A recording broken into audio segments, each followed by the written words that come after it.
कल एसडीपीआई के जलसे से आपने खिताब किया, यहाँ के जो कैडर्स है उनसे मुलाकात की। मालेगांव में क्या लगता है सियासी हालात किस तरफ जा रहे हैं?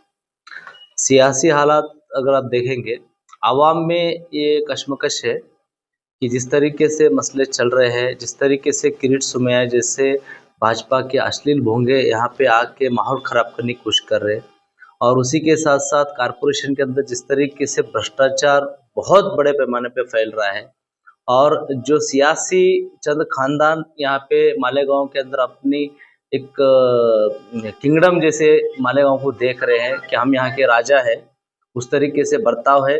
अलग अलग पार्टी से वही लीडर्स बार बार आते हैं, वही खानदान के लोग आते हैं। आवाम में एक कशमकश है कि अब जो है हमारी आवाज़ उठाने वाला, हमारा दर्द समझने वाला, हमारे लोगों की नुमाइंदगी करने वाले कोई चाहिए। आवाम एक विकल्प है, तो ऐसा क्या बोलते हैं उसको उर्दू में, विकल्प जो है मुतबादिल के तलाश में है, और वो मुतबादिल वो नौजवानों के बीच देखना चाहते हैं और हमारे बीच की आवाज़ हो, ऐसी एक आवाम की ख्यालात है। उसको एसडीपीआई को जो है वो मुतबादिल के तौर पे देख रही है। हमने काफ़ी सोशल एक्टिविस्ट लोगों से, कुछ पुराने सियासी लोगों से गुफ्तगू की, तो अल्हम्दुलिल्लाह बहुत अच्छा एक रुझान है। लोग बदलाव चाहते हैं, और इन जो आजी और माजी दोनों आमदारों से और उनके सियासत से आवाम उकता चुकी है।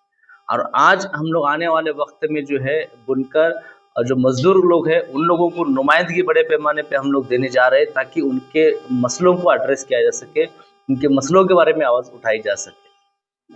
गुज़िश्ता 2-3 इलेक्शन से मुद्दा एक जो बदलाव आपने कहा है, बदलाव एक मुद्दा होता है, लेकिन मालेगांव में देखा गया है कि वही 2-3 सियासी पार्टियां जो इक़्तिदार हासिल करती हैं।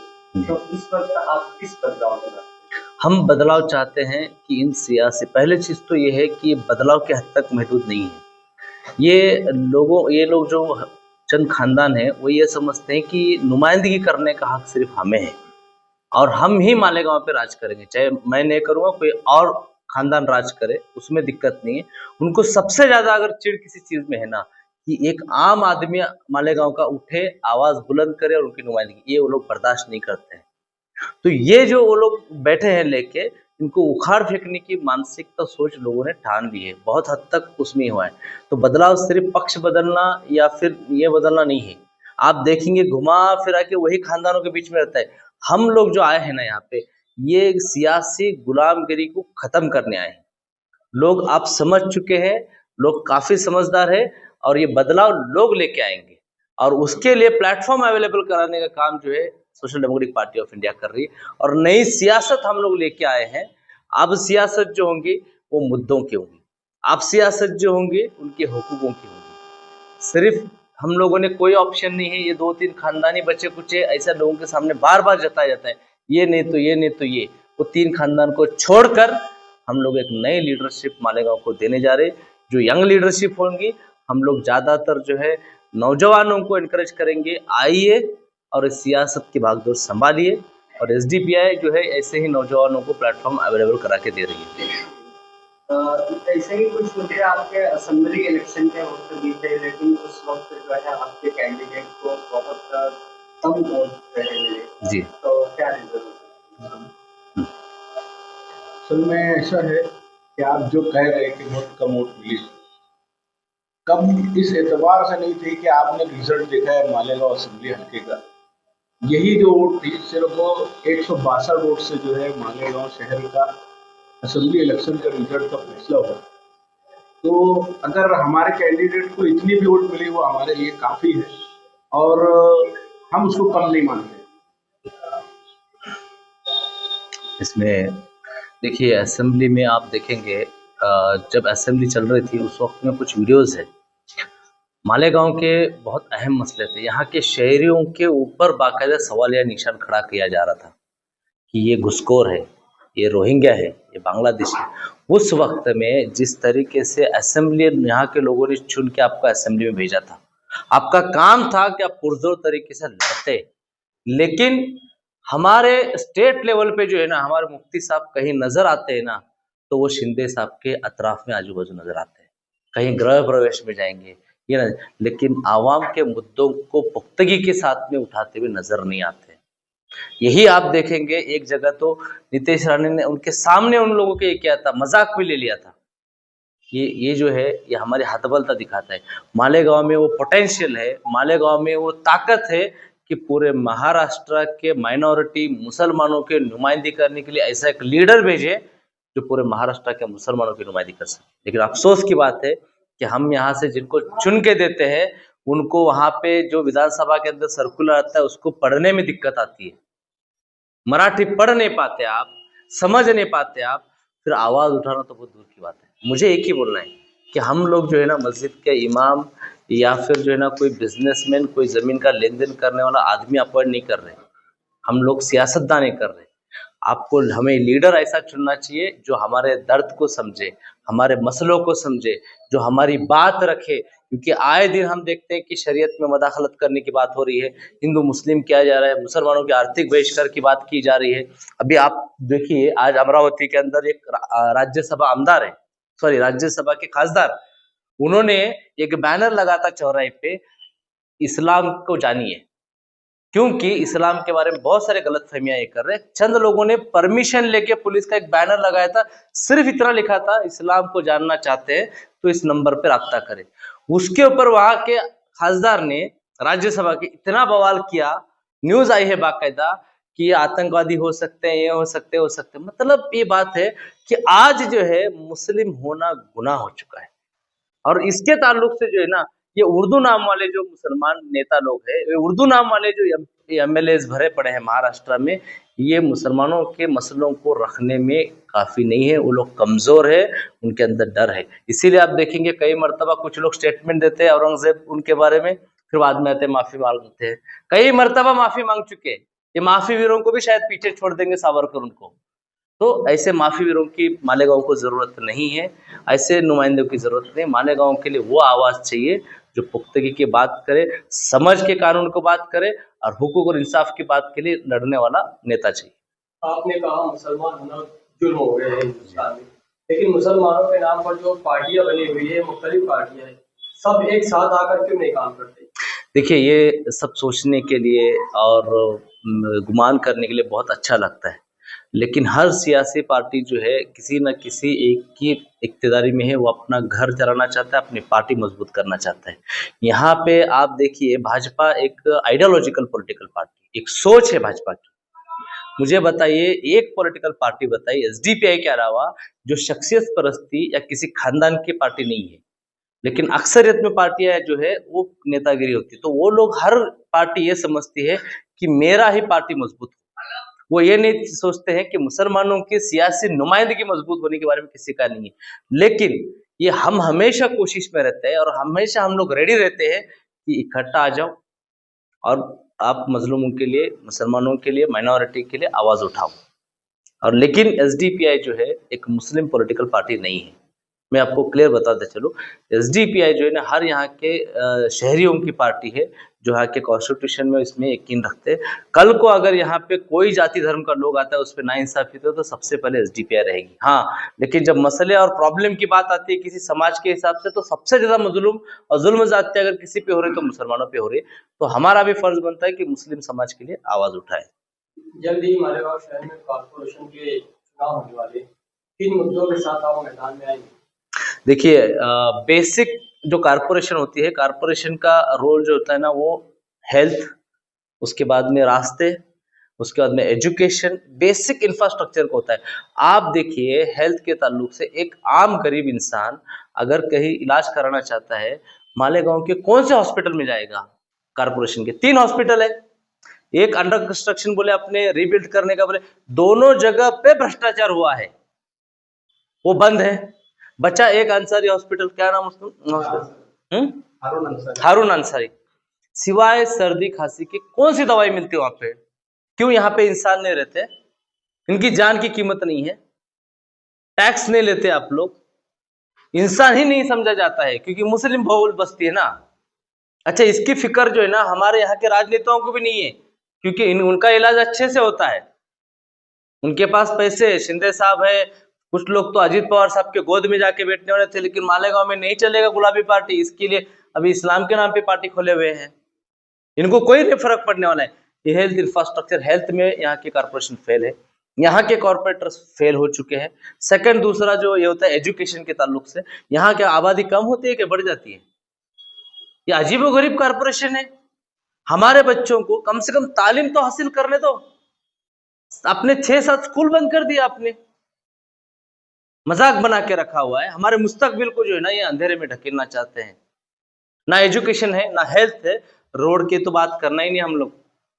यहाँ के महानगर पालिका के इंजीनियरों को मैं सैल्यूट करता हूँ, इतने अच्छे डिजाइनर मैंने कहीं नहीं देखा। ऐसा ऊपर नीचे ये ऐसा लगता है इंजीनियर बनाए क्या, उनको डिजाइनर बनाए हैं। कहीं रोड ऊपर, कहीं अभी नए नए रोड बने सीमेंट कंक्रीट के, वो ड्रेनेज का कहीं एकदम ऊपर खंबे के जैसा आया है, कहीं नीचे गड्ढे के जैसा। अजीब व गरीब है। ये सब चीजें बर्दाश्त की जाती है क्योंकि यहाँ की जो नुमाइंदे है, कॉर्पोरेटर है, सब सेट है। तो ये जो सब सेट वाला मामला है ये खत्म करना है। हेल्थ नहीं है, एजुकेशन नहीं है, रास्ते नहीं है, थोड़ा बहुत ड्रेनेज का था। इन सियासी लोगों को, चाहे वो पुराने हो या अभी के हो, इन लोगों का आवाम का पैसा खा खा के काफी नहीं हुआ, इसलिए अभी ड्रेनेज का भी पैसा खाए। कम से कम उसके तो बख्श देते हैं। मतलब ड्रेनेज सिस्टम भी नहीं है। यहाँ मजदूर रहते हैं, यहाँ पे मजदूरों के लिए स्कीम्स होना चाहिए था, उनके हेल्थ चाहिए था, उनके बच्चों को फ्री एजुकेशन चाहिए था, उनके रिहाइश का होम इसके लिए होना चाहिए था। कुछ नहीं है वेलफेयर स्कीम्स कॉर्पोरेशन में। तो ये बेसिक कॉर्पोरेशन के मुद्दे। पानी तभी दे दो पीने के लिए, इंसान रहते कैसा पानी मिलता है। मैं तो चाहता हूँ एक बार जो ना हमारे कार्यकर्ताओं से मैंने गुजारिश किया हूँ, वो जो पानी आता है ना काला पानी, वो कभी ले जाके दे दो वो म्युनिसिपल कमिश्नर को। ये जो जितना भी तहस नहस हुआ है ना इस शहर का, कौन जिम्मेदार है? ये चंद खानदान जिम्मेदार है जो सियासत में है, चाहे वो अभी इक्तिदार में हो या पहले इक्तिदार में थे, ये सब इसके मुजरिम है। तो इसीलिए हम लोग ये सियासत को बदलने के लिए आए हुए हैं। हाल ही में एसडीपीआई मालेगांव की एक अहम ग्रुप ने पार्टी छोड़ी, तो कौन? राहिल हल्दी। हाँ, और उनका ऐसा कहना है कि पार्टी के कुछ इंटरनल डिफरेंसेस की वजह से या पार्टी की जो डेमोक्रेसी है उसको अगर पार्टी के लोग फॉलो नहीं कर रहे तो इस बेसिस पर उन्होंने पार्टी छोड़ी। इसमें देखिए उनके एलिगेशन क्या है उससे नहीं मतलब, लेकिन जहाँ तक पार्टी डेमोक्रेसी, मेरे ख्याल से कौन से पार्टी में गए हो? समाजवादी। वो पार्टी जिनका जब से बनी है तब से वही खानदान रूल कर रहा है। कौन है अभी? अखिलेश यादव। उसके पहले कौन थे? मुलायम सिंह यादव। गलती से चाचा आने की कोशिश किए तो उनको ढकेल के बाहर दिया गया। वो अगर डेमोक्रेसी की बात करेंगे तो क्या बात कर रहे हैं? पार्टी इंटरनल डेमोक्रेसी कौन बात कर रहे हैं? कौन से पार्टी में? हाँ, और आइडियोलॉजी की जहां तक सवाल है, क्या फतेहपुर मस्जिद के ऊपर हिंदुस्तान के आवाम ने नहीं देखा कि वो मस्जिद के अंदर जो है वो दरगाह थी, मस्जिद थी, उसको तोड़ने के लिए समाजवादी के नेता लोग जो है अंदर आंदोलन छेड़े थे, जहां मस्जिद तोड़ी गई। चंद महीने पहले की बात है। तब कहाँ था आपका समाजवाद? उतना ही नहीं, योगी के स्टेज के ऊपर जो बंदा ये बोल रहा था कि मुसलमान औरतों को कब्रों से निकाल के उनका रेप करना चाहिए, ऐसे इंसान को जो है इन्होंने बड़ा सत्कार लेके अखिलेश यादव ने अपने पार्टी में शामिल करके लिया। और मुसलमानों की नुमाइंदगी जो है समाजवादी नहीं करती। ये बेहतर है, क्योंकि जितने मर्तबा अबू आसिम आजमी साहब ने माफी मांगी है ना, वो माफी वीरों का हमारा समाज नहीं है। हम जो बोलते हैं ना थाम रहते हैं। तो ये सब इंटरनल डेमोक्रेसी नहीं हो सकता है, उनका अपना कुछ ये रहेगा। नीचे अभी इलेक्शन आ रहे हैं, अपना एक सीट सिक्योर करना होगा, उसलिए गए होंगे। तो क्या ये पावर के लिए पार्टी शिफ्ट किए हुए? नहीं, वो नहीं पता है, हमें इतना मालूम है हमने कुछ उनको चीजें सिखाई हुई है। हो सकता है वहां जाके वो इम्प्लीमेंट करे तो अच्छा है, समाजवादी भी आगे बढ़े तो हमारे लिए खुशी की बात है कि अच्छी चीजें सीखना चाहिए। लेकिन सिखाने जैसा और हमारे से सीखने जैसी बहुत कुछ चीजें हैं। हमको अच्छा है, हम बढ़ते हैं आगे, ये करते हैं। जो आइडियोलॉजी सोच लेके हम लोग चढ़े, अगर समाजवादी के अंदर वो आ जाता है, वो होने वाली बात तो है नहीं, लेकिन उनको मुबारक हो वो चीज़ों को, उससे पार्टी को फर्क नहीं पड़ता। मैं आपको बोलता चलूं कि वक्फ अमेंडमेंट बिल के अपोज के लिए जितना एसडीपीआई ने आंदोलन छेड़ा ना, वक्फ बिल आने के पहले बाद में, वो चलते हमारे नेशनल प्रेसिडेंट जो ना जेल के अंदर मोदी गवर्नमेंट ने डाला। बहुत सारे लोगों को ईडी के चक्करों में डाला है हमारे प्रेसिडेंट ने। किस लिए डाला? वक्फ के चलते। नेशनल प्रेसिडेंट के जाने से हमारी पार्टी कमजोर नहीं गिरी। तो कोई भी हमारे पार्टी जो ना एक सोच लेके चल रही, आइडियोलॉजी लेके चल रही, कल को अगर मैं खत्म हो गया, मुझे खत्म भी किया गया, मुझे जेल में भी डाला गया, तो एसडीपीआई बंद नहीं गिरी, क्योंकि एसडीपीआई एक सोच है। किसी एक शख्स की, किसी एक खानदान की पार्टी नहीं है। तो किसी के जाने न जाने से हमको फर्क नहीं पड़ता है, हम हमारे आइडियोलॉजी पे कायम है। मालेगांव में लेकिन वो एक पार्टी का एक अहम चेहरा थे और उनकी वजह से काफी पार्टी को मकबूलियत भी मिल रही थी। तो आने वाले इलेक्शन में उनके जाने की वजह से कोई फर्क पड़ेगा? देखिए, मकबूलियत जो है ना वो पार्टी के आइडियोलॉजी को मिलती है, पार्टी की सोच को मिलती है, पार्टी के तरीक़ेकार को मिलता है। किसी इंसान के इंडिविजुअल कैपेसिटी की वजह से इतनी मकबूलियत नहीं आती।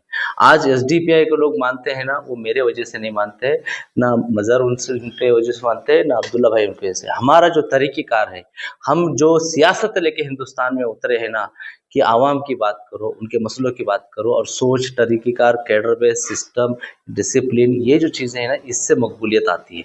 हाँ, हमने जैसे इसके पहले बताया कि हम लोग नीचे से लीडरशिप ऊपर उठाते हैं, और हम ना सिर्फ उतना, बहुत सारे लोगों को जो है एक लीडरशिप क्वालिटी हमने डेवलप किया है। लेकिन इंसान है, पॉलिटिकल सिनेरियो है, हर एक को इख्तियार है, वो अपने फ़ायदे के लिए, अपने इसके लिए किधर भी जा सकता है। तो उसको रोकने का, ये करने का हम लोग काम नहीं करते हैं। उनको, जो भी लोग अगर जा रहे हैं, ऐसा बहुत जाने वाले लोग नहीं है, लेकिन अगर किसी इनफरादी इसके अंदर गए हैं या भेजे गए, वो एक अलग बात है।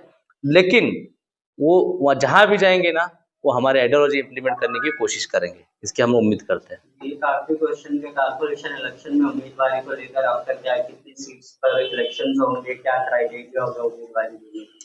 देखिए, हम लोग एक आइडियोलॉजिकल पार्टी होने की वजह से, और एक कैडर बेस्ड पॉलिटिकल पार्टी है, एक डिसिप्लिन है, एक सोच है, विजन है हमारे पास। हम आगे का मुस्तकबिल, आगे का मालेगांव क्या देखना चाहते हैं, हमने डिसाइड किया है। उसको मद्देनज़र रखते हुए हमारे बहुत सारे पार्टी के इंटरनल मीटिंग हुए हैं कि कहाँ से हम लोग लड़ना है, कौन से कैंडिडेट है, इसके बारे में बहुत सारी चर्चाएँ हुई है।